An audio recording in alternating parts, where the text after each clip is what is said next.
Bonjour, bienvenue sur ma chaîne YouTube.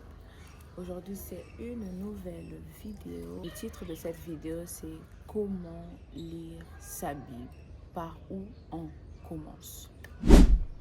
Alors, à cet effet, j'ai eu à faire quelques recherches et j'ai eu à structurer et à prendre des points clés ainsi que des recommandations pour justement vous les partager afin que vous sachiez voilà, qu'est-ce qu'il faut faire et par où vous pouvez commencer et ces petites actions à pratiquer au quotidien lors de vos lectures bibliques.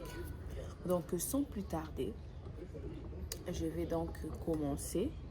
Alors, la première des choses, c'est que généralement, lorsqu'une personne, elle vient à peine d'arriver dans le Seigneur, voilà, lorsque quelqu'un vient à peine d'arriver dans le Seigneur ou lorsque vous n'avez pas l'habitude voilà, de lire la Bible, généralement on recommande de commencer par les évangiles. Et les évangiles sont constitués de 4 livres, Matthieu, Marc, Luc et Jean. Et donc ces livres-là nous relatent la vie de Jésus-Christ, ce qu'il a eu à accomplir lorsqu'il était sur terre. Donc, ce sont des livres qui vous permettront justement de connaître la personne de Jésus-Christ, de savoir ce qu'il a fait pour vous ou pour nous plutôt à la croix. Et donc, déjà, ce sera une base pour pouvoir vous familiariser avec la parole de Dieu. Deuxièmement, il y a les épîtres de Paul. Les épîtres de Paul sont constituées d'1 Corinthiens, Romains, 2 Corinthiens, 1 Thessaloniciens et beaucoup d'autres. Et donc, les épîtres de Paul sont un bon moyen de continuer la lecture de la Bible une fois que vous vous serez familiarisé avec le message de l'évangile de Jésus-Christ qui est relaté dans les évangiles. Donc, une fois que vous serez habitué, vous pourrez continuer par la suite avec une lecture chronologique, tout dépend de vous, des épîtres de l'apôtre Paul. Troisièmement, lire la Bible en suivant des plans de lecture. Alors déjà par rapport à ce point, généralement je recommande une application de la Bible qui s'appelle YouVersion.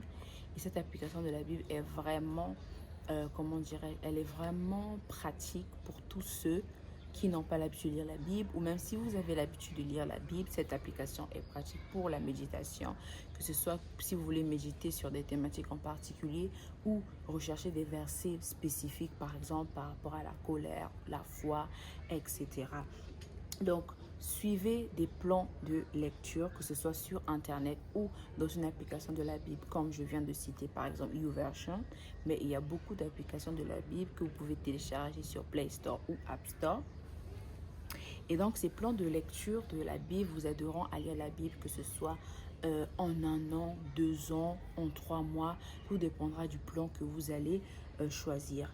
Il y a même également d'autres plans qui vous mèneront à la parcourir par ordre différent, mais en s'attachant à un thème particulier. Et donc, ces plans de lecture vous donneront des méditations ainsi que des versets à ce propos. Alors, quatrièmement, lire la Bible par ordre des livres ou par ordre chronologique. Ça veut dire quoi? Ça signifie que, par exemple, comme on l'a dit, vous commencez par Genèse jusqu'au dernier livre de l'Ancien Testament. Ou alors, vous pourrez commencer de Genèse à Apocalypse afin d'avoir vraiment une lecture, voilà, comme on l'a dit, chronologique, livre par livre.